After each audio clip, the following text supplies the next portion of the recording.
I'm in Jacksonville, Oregon, in the southern part of Oregon. This is about 5 miles outside of Medford. It's a beautiful little place with a population less than 3,000 people. It's really chaotic here today, and you're gonna ask me why, and I'm gonna tell you. It's because the whole city is having a yard sale today. That's right, the entire town is having a yard sale. So if you need something that somebody else doesn't want, come to Jacksonville on the second weekend in September.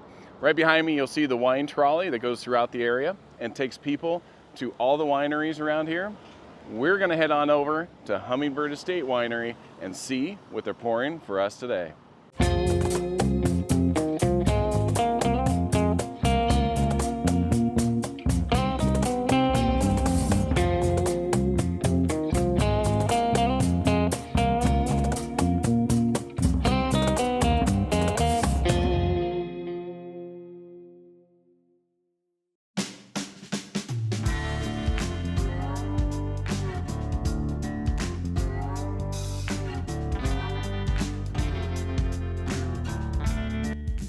Jacksonville, Oregon is a historic rural community nestled in the heart of the Rogue Valley and is renowned for its breathtaking beauty.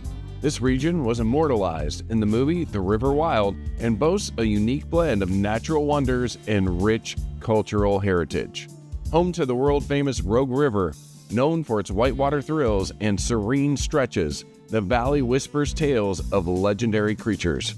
Rumors of Bigfoot sightings persist, and the region is home to the world's only known Bigfoot trap, a popular tourist destination that visually embodies the area's mysterious allure. Beyond the mythical, the Rogue Valley offers unparalleled natural beauty. Crater Lake, a mesmerizing deep blue jewel, captivates visitors with its otherworldly splendor. Formed by the collapse of Mount Mazama, this pristine body of water boasts unparalleled clarity due to the remote and untouched nature. This fertile land has long nurtured human ingenuity. The Rogue Valley's rich soil and favorable climate have fostered a thriving agricultural scene. Pioneers like Harry and David revolutionized pear cultivation, establishing the region as a global leader in producing exquisite fruit. The brothers decided to specialize in Camici pears from south of France because the Rogue Valley had the ideal growing conditions to produce them on a large scale. As a result of that decision, Harry and David experienced global recognition and success. This legacy of excellence extends to the culinary arts. Rogue Creamery, a testament to local craftsmanship, boasts the prestigious title of World's Best Cheese, a distinction earned through meticulous artistry and a deep respect for tradition. It was during the 2019 World Cheese Awards in Bergamo, Italy, when judges named the creamery's Rogue River Blue Cheese the world's best cheese. The perfect pairing for that award-winning blue cheese is locally produced wine. The Rogue Valley's productive ground nurtures a thriving wine industry. With over 150 wineries dotting the landscape, the Rogue Valley offers a diverse array of vintages, each reflecting the unique terroir of the region. This legacy began with Peter Britt, a visionary who established the first winery in Southern Oregon in 1853, laying the foundation for a thriving winemaking tradition. And now we arrive at Hummingbird Estate Winery, a captivating blend of history and modern elegance. Nestled within a historic English cottage, this estate offers a unique wine tasting experience. The property, once home to renowned philanthropists, now cultivates unique wines reflecting the passion and dedication of its owners, Ed and Susan Walk.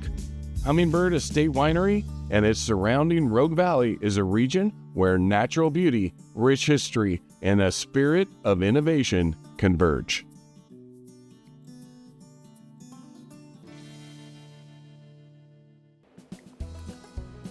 So this is the Pinot Noir Rosé, which is really beautiful in the glass. It's the perfect color rosé, exactly what you'd like to see. And you get hints of white flower, some jasmine. I'm getting a citrus. It's like a light citrus though, like maybe a mandarin orange instead of like a navel or something like that, more of a mandarin. And then I'm getting celery or celery root, maybe just a little bit of turnip in there. Let's give it a taste. Oh yeah, the slight citrus holds up. You get some white stone fruit, some dragon fruit in that.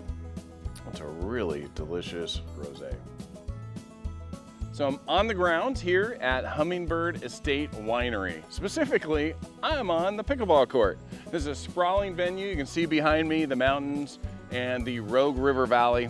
And this is this well laid out venue. They even keep the pickleball paddles here for you and the pickleballs themselves, so you can play if you want to when you come over here. There's a little tennis shack and a great barbecue area where they host special events and do special wine tastings. Over here is the main building, built in 1926, so it's almost 100 years old. It's very quaint. You can stay on the upper floors if you want when you come here, and then the main tasting room's actually on that main floor right there. On the back side today, they're hosting a wedding. It's an amazing venue. I hope you get to check it out someday. Mrs. K and I suggest allow some extra time here so you explore the property while you're here when you come for a tasting.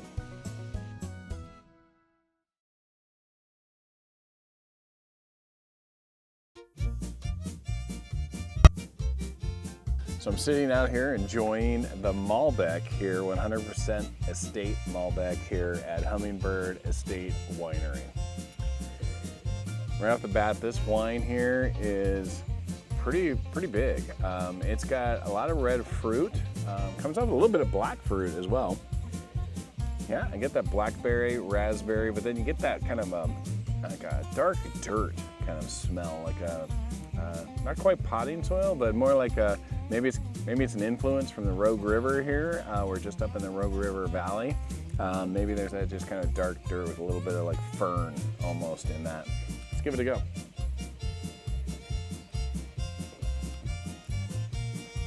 Goes a little more red fruit on the palate than it did black fruit. A little bit of coconut dill, so there's probably some oak on this. Really good wine. It's got a finish that lasts, I'd call it a medium finish. And it just really is a wonderfully made wine, really delicious. Recommended if you make it out here to Hummingbird Estate Winery.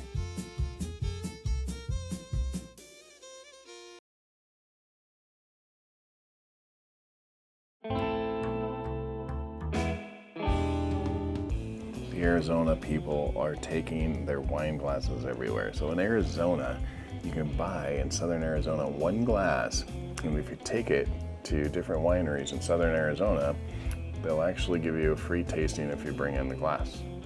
Well, I'm sitting in Oregon, and they say people are bringing in these Arizona glasses to Oregon to try their wines in Oregon. Kind of funny. Oh, I'm excited. He's from now the Grenache until this end. So what's this? So this is Devonshire Loam, so it's a blend between Malbec and Syrah, 50-50. Oh, nice. We did like a tasting like a couple weeks ago, and everyone had like a high rating on the Grenache. Okay, and this is what kind of peach? It's a plum. Okay, that's what I was looking. I'm like, okay, so what kind? No, it's just a So we're on this Rosé Grenache. So I brought up to Brennan, our wonderful flight attendant here today, that this had hints of like a mandarin-orange. He said they just happen to have some cuties in the background, so he brought me out a cutie. And so, sure enough, if you smell it, you can get it there. It actually matches up pretty well on the nose. But I have to point something more important out right now. The most important thing is you need to look down here at these pile of peelings. Now, this is the way a Cowboy Somm does an orange peeling. This pile of mess over here is Mrs. K's attempt at peeling a cutie. But anyway. What's the point? The cutie does absolutely line up from a nose and a taste standpoint, but interestingly enough, this is where you're gonna have fun at home, folks. You try that, and then you go in for the wine.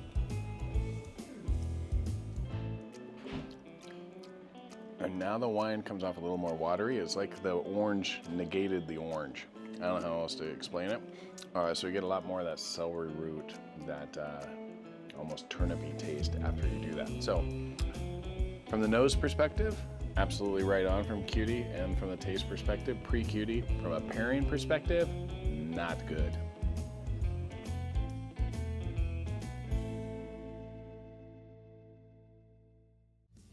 Just finished the wine tasting here at Hummingbird Estate Winery. It was awesome, really enjoyed it. Brennan was incredible. He walked us through all the wines today. I really enjoyed that Malbec, and he brought out the local plums to pair with it. It was a great pairing.